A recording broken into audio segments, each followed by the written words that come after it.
I'd like to thank Andy and US High Speed Rail on a successful conference thus far.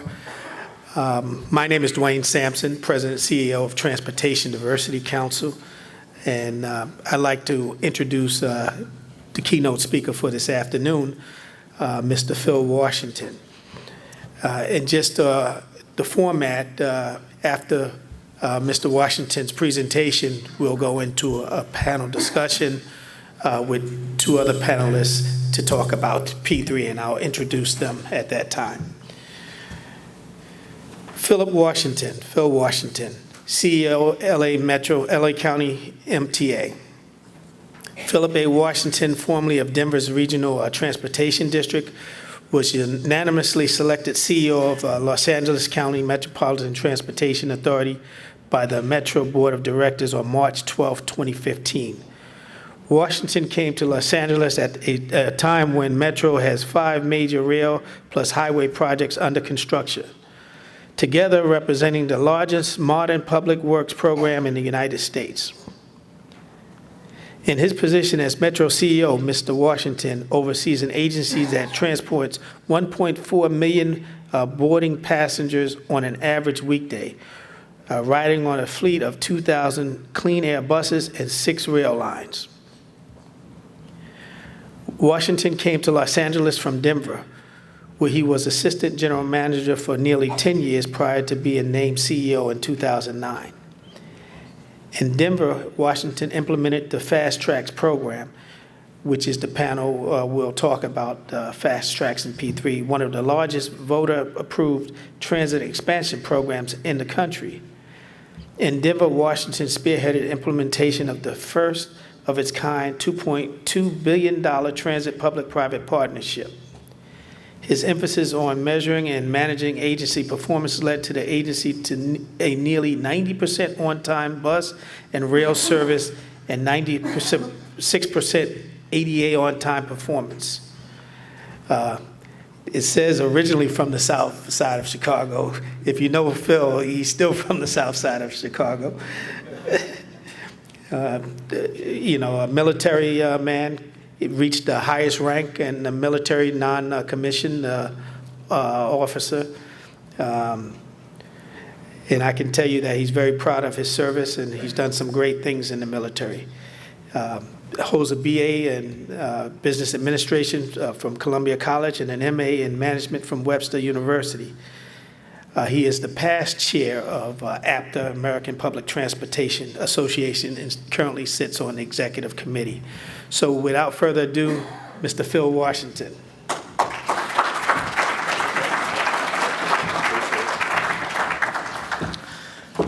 Thank you, Dwayne, and it's great to be here at the U.S. High Speed Rail Conference. It's wonderful to have you all in LA County. I want to talk just a little bit about what we're doing here in LA County and sort of what our plans are, the project, sort of a project progress update, what our future is here in LA County, because I think it's very, very bright. When I arrived here in May of this year, I laid out and put out to the employees at LA Metro my vision statement. And that vision statement was pretty extensive, really talking about what I expected from folks and what they can expect from me and those kinds of things. And that vision statement, it was supposed to be an internal document, but I saw that vision statement all around LA County. I mean, you know, it was like on fence posts, you know, you see a sheet of paper on I mean, it was all over the place. And so it really made its rounds, and I really didn't mind that because I think folks have to know what the future or what the leaders in our public sector entities are thinking with regard to the taxpayer dollars. So a little bit about what we're doing currently with our projects that are under construction now. We have 5 major transit projects under construction right now. I'll talk just a little bit about them, and we've got numerous highway projects under construction right now, too many for me to mention on the highway side. With the 5 mega transit projects we have under construction, 2 of those 5 are going to open in the spring of next year. One is the Gold Line Foothill extension that runs east from Pasadena. We're going to open that line. It's about nearly a $2 billion, almost a $2 billion project when you include the maintenance facility and all those things. It's going to open on March the 5th, on time, on budget, and we will exceed all ridership projections, would be my prediction. The second line that's going to open up is the Expo line that goes to Santa Monica, and we're calling that Expo 2. The end of line of that Expo is probably about 2 or 3 blocks from the ocean. And so I was joking with our project manager because I said, you know, we may have to develop some sort of surfboard policy for our, you know, like bikes on the train. That line, I think, will exceed all ridership projections as well. The third big line is the Crenshaw line running through South Los Angeles. That line is reaching 50% completion. We're still about 3 years away from opening that, but we are going to have a major community event celebrating the 50% completion event. Some of you that know me you know I love to have halfway events. You know, I'll do a 25% completion event, I'll do a 50, I'll do a 75, whatever. And the reason, I mean, that's important for elected officials. They've got to be able to, laud the progress on some of these projects.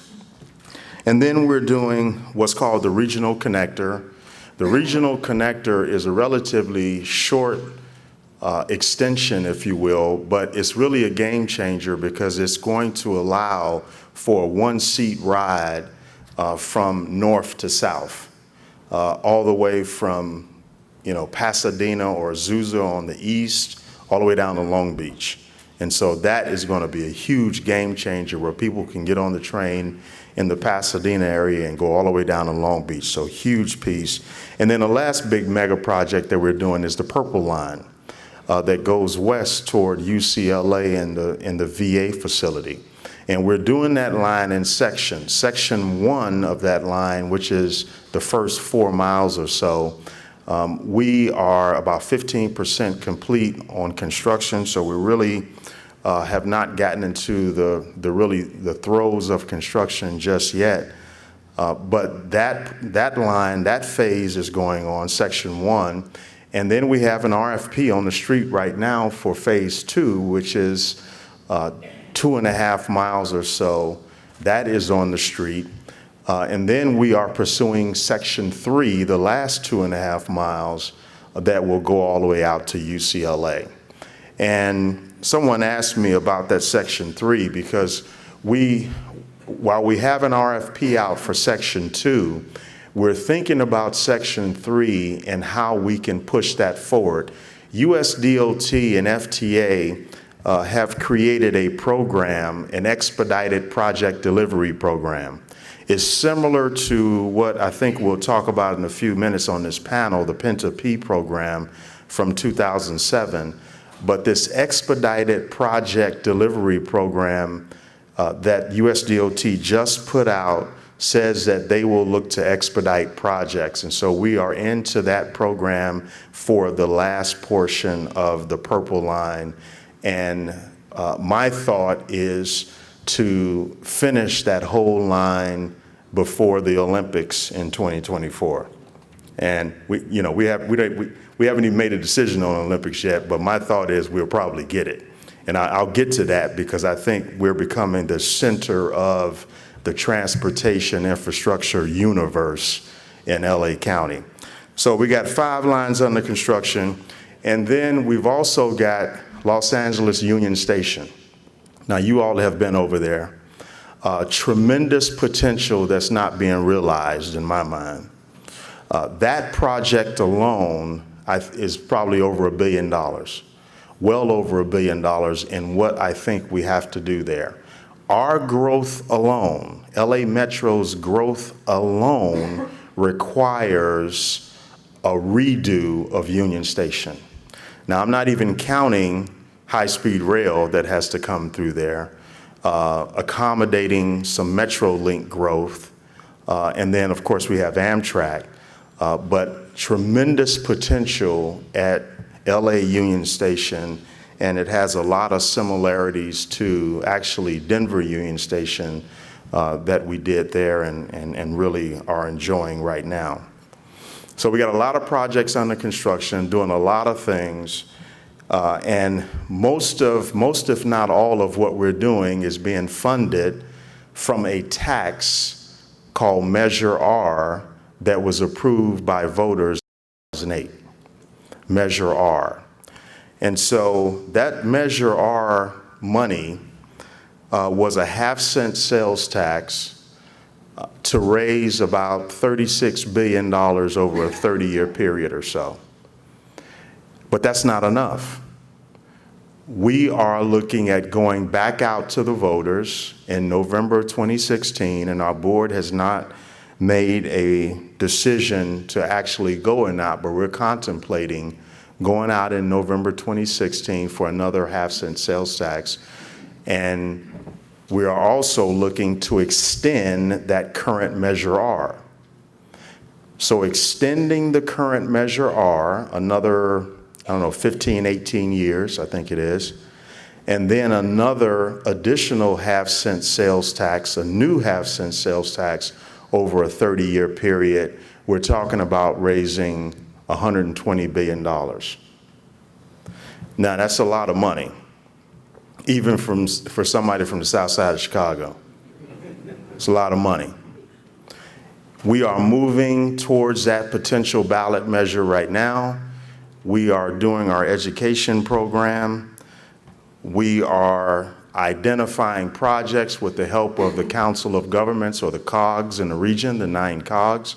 We ask them to identify and prioritize their projects and send them to us, which they have done. And we gave them targets, dollar targets in both current year dollars and year of expenditure dollars. And so we have all that data, and over the first quarter of next year, we will begin to model the projects and to sequence the projects according to the flow of revenue. Now, how many of you all think I won't have any input or no problem when I look to sequence those projects? All right, man, okay, it's late in the afternoon. I'm sure I'll have a lot of input. I mean, this is the sausage making that has to go on when you start, sequencing projects and telling people that because of the cash flow and the revenue flow, you may not get your project for 6, 7, maybe 10 years. Pretty cool. So we'll see how that works. So we are looking to build a balanced transportation system, and that potential ballot measure is part of it. So how are we looking to involve the private sector? And I was at an event earlier today, and I was talking a little bit about sort of my take on private sector involvement. We absolutely have to have it. I talk a lot about a 3-legged funding and financing stool. This 3-legged funding and financing stool is really the local sector or the local regional involvement, i.e. sales tax ballot initiatives. And the last time I looked across the country, last November, the success rate of tax measures around the country was almost 75%. So people in various regions around the country are investing in themselves. So that local investment, that leg of the 3-legged stool, is strong, in my opinion. The second leg of this funding and financing stool is the private sector. The private sector, they have capital, and I believe they will invest that capital in infrastructure, i.e. P3s. I believe that the private sector is ready to do that, and so that second leg of the stool is strong. The third leg of the stool is federal dollars.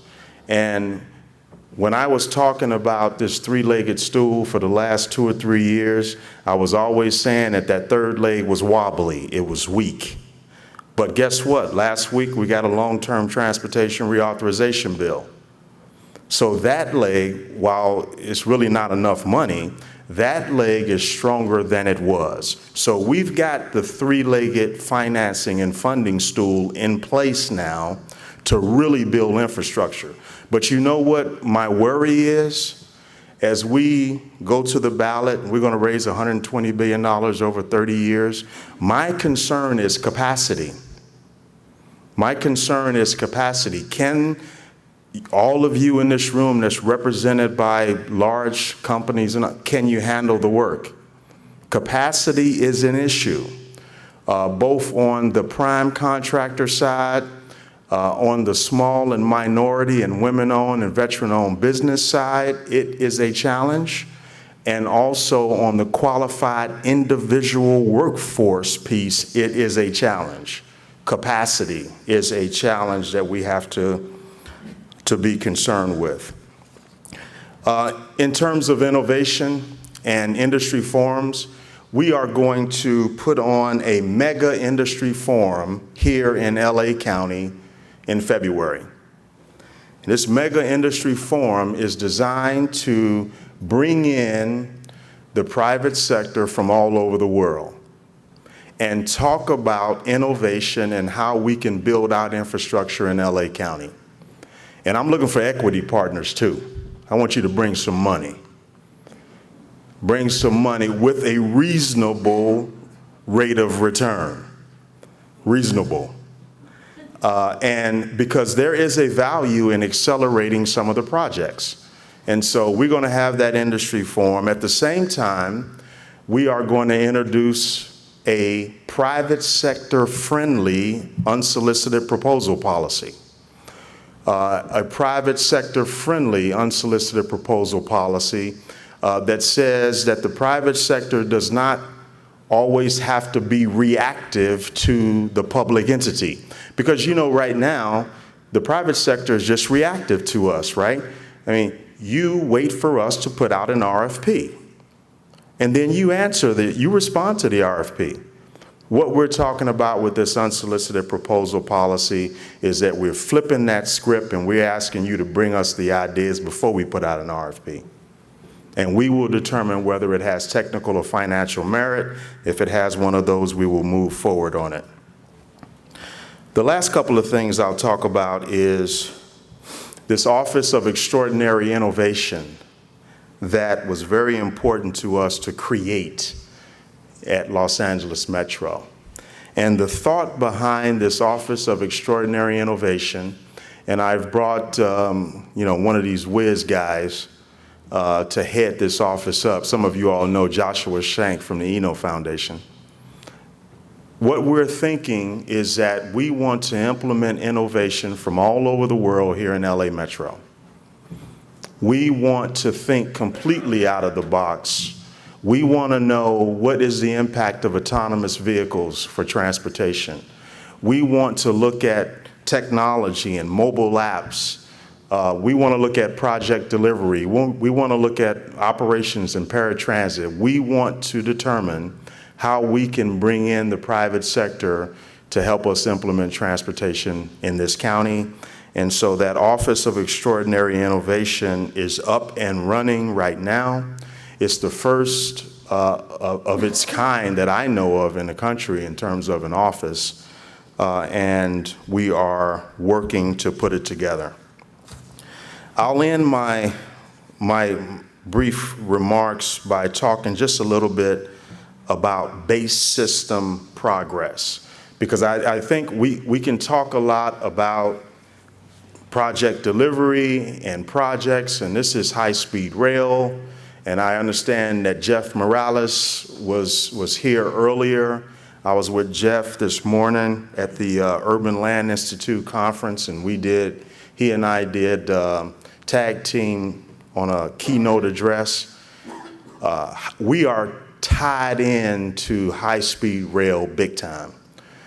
High-speed rail, LA, I should say, is an integral part of high-speed rail. It has to come through Union Station. And so as we look at high-speed rail, we are working with Jeff to accommodate high-speed rail coming through Union Station. And so that is part of the base system conversation.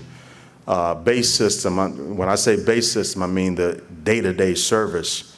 So we're doing a number of things, because I think this is relevant to the discussion as to how we manage these public institutions and public or transportation agencies. It's important that we manage in such a way or as if it was our own business.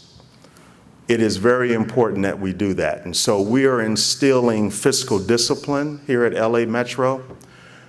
We have instituted something that we used to do in the military, sort of a risk allocation matrix that assigns various risks to different things, that if we do things differently in these areas, here is the level of risk, and here is the dollar figure that we can realize if we do things differently. And so we're doing that risk allocation matrix and identifying items that would go in that matrix and the level of risk and how much we can generate in terms of revenue. At the same time, the dollars that we generate from these things, we are creating an internal savings account. That internal savings account will be there with specific withdrawal criteria. And this is what I tried. I don't know if this is going to work. You all tell me if this is going to work. I put in this briefing that a couple of things. One, in this internal savings account to withdraw a unanimous vote of the board. Y'all think that's going to work? Yeah, okay. That was my opening position, the unanimous. And then the other thing that I mentioned to the board when I talked to my board about this on this risk allocation matrix, I said that I was going to include an item on this matrix that said, what is the risk of money being withdrawn from this internal savings account due to political influence? Is it high, medium, or low? And the board didn't think that was funny, but instilling fiscal discipline, I think, is key. Asset management, key, very, very key. We're pushing that on the base system level. Safety and security, of course. And then last but definitely not least is Leadership Academy, developing our people, career pathways as well. And so we're doing all these things at LA Metro. And then I would close with this idea, and I was talking about this at the Urban Land Institute conference earlier this morning, this idea of transit-oriented communities. And I know panel discussion coming up in a few. But we are not, I mean, I had an old transit professional talk to me a few years ago and say, you know, transit agencies, we are the T in TOD. The T, meaning we shouldn't be involved in anything. Transit is what we do. Don't worry about land use. Don't worry about all these things. You are the T in TOD. And I've never agreed with that, because we are much more than just the T in TOD. We have to be concerned about land use. We have to be concerned about the communities that are being gentrified around our transportation assets and investments. We know that income, folks, families and people with income of $25,000 or less are more apt to ride public transportation. And in many of our cities around the country, those communities are around the transportation infrastructure.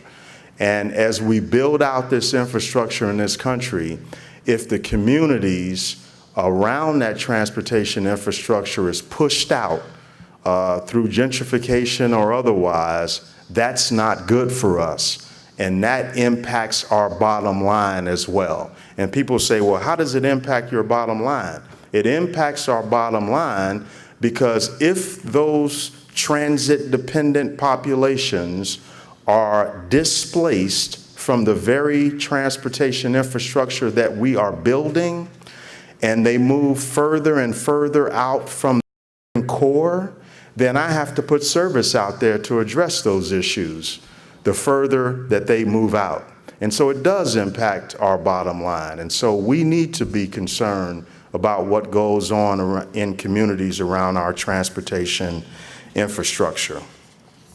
There has been a lot of people, and I know, you know, in this job, and I said this morning at the conference this morning, we have to develop a tough skin, you know, leading these agencies. Now, I have no problem with it because, you know, what I've always said, hey, listen, if you have this enduring need to be loved, right, then you should probably work in a pet shop, you know, with some dogs and puppies or something. We are going to have to make the tough decisions in running these organizations. And I am not concerned or worried about the critics that say you're going too fast, you're building too much. You know, the question I always ask, and the two examples that I give is you know, our friend Fisher Ames. Who all has heard of Fisher Ames? Okay, one person that was probably at my event this morning. Yeah, Fisher Ames was the guy that actually advised against the Louisiana Purchase. Right? That's the guy that was probably sitting in the windowless office 3 levels below the surface. And his whole job was to check the block no on any good ideas. And so, yeah, he advised against the Louisiana Purchase. He said that the borders were not, they were ill-defined. And $27 million was too much to spend on half of the United States to purchase it. That was the guy. And we don't know of him because he has been lost to history. His voice is lost to history. So the critics of today that say we should not build high-speed rail in this country, the critics of today that say we should not build out infrastructure in this country, their voices will be lost to history in 20, 25, 30, 50 years, because we are building for the next 100 years this infrastructure. And so we need to keep doing what we're doing. We need to keep building infrastructure in this country. We need to understand that we're building for the next 100 years, and we need to come off what I call this 30 to 40 year infrastructure vacation that we have been on since our parents and grandparents built all the infrastructure that we inherited and we're using now. This generation, our generation, has not built the necessary infrastructure for our children and grandchildren. We have not, and not only have we not built the infrastructure that's necessary for them, we have not taken care of the infrastructure that was left for us in terms of asset management. And so we need to keep doing what we're doing in these conferences, and we need to keep building infrastructure for the good of the future generation. So thank you so much for having me, and I look forward to this next panel discussion. Thank you.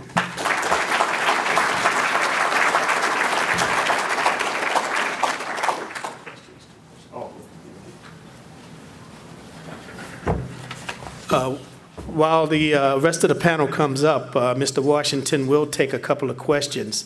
And if we can get a couple of mics to the dais as well. Are there any questions? Okay, there's one question in the back there. Phil, thanks very much for your presentation. Yes, sir. I know you're aware of this because there was a presentation done at the Board of Directors meeting. But for the benefit of everybody else, basically talked about disruptors in transportation. Yes. And the very rapid advent we're going to see of the driverless car technology, smart streets where not only cars are talking to each other, but signals are talking to cars. And I know the CEO of Renault Cars said that they expect it by 2018. Yes. And Tesla CEO says they'll have an autonomous car by 2017. We have them already being tested. So in your transportation plan, how are you taking that driverless car, autonomous cars, Uber, Zip cars into account? Yeah, that's a great question. And Tony Seba is his name, right? Tony Seba, a professor out of Stanford, talks about this, calls them transportation disruptors. That is one of the very reasons why we wanted to create the Office of Extraordinary Innovation, to look at that new technology, autonomous vehicles being one, and determine how we can integrate that into our transportation system. Because we know we have first and last mile issues, not to say autonomous vehicles won't be used for that, but what I think is coming is an autonomous bus that's going to come down, a driverless bus. Now we got to deal with our unions though, but a driverless bus that is going to be on the scene. These cars are ready to be put out for sale right now. The only thing I think is slowing the automakers down is regulation. Federal regulation. And so we're looking at that, a balanced transportation system where cars are not the enemy of transit, because they're not.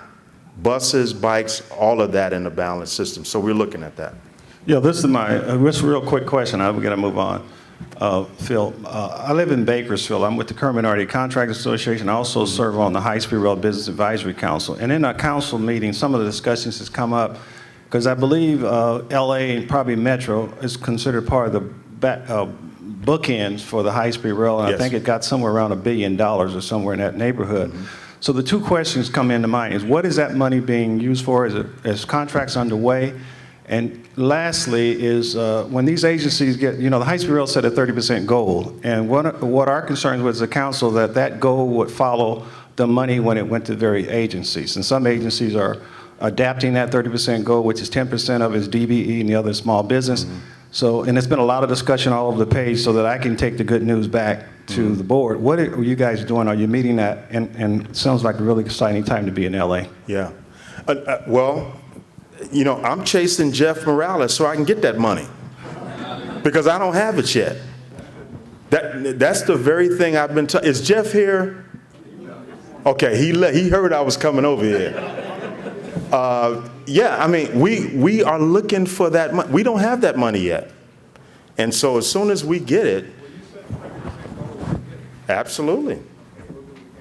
Mm-hmm. Last question here. Yeah, wait for the mic, please, sir. Phil, you have often spoken about transit-oriented communities. Have you seen anyone which has been successful, or what are the laws which have gone into place to make that happen, mm-hmm. and not let the market drive the communities out of the transit centers? Right. Well, a couple of things, and I got to say it's working in Denver, the transit-oriented community concept. Now, we have here in LA County, we have identified 8 pilot or demonstration sites for this transit-oriented community concept. We are working with the county and the cities on that land and property adjacent to our stations in this case to develop those areas. We're looking at a 1.5-mile radius around our transportation asset. And so it's going to take all of us to work together, and with the community, and let the community know that, hey, listen, there's a benefit to hanging on to your property, right? Because what will happen is folks will come in and they'll sell it off. The community will sell it off. And so we want to keep those community strong cultural bonds there around that transportation asset.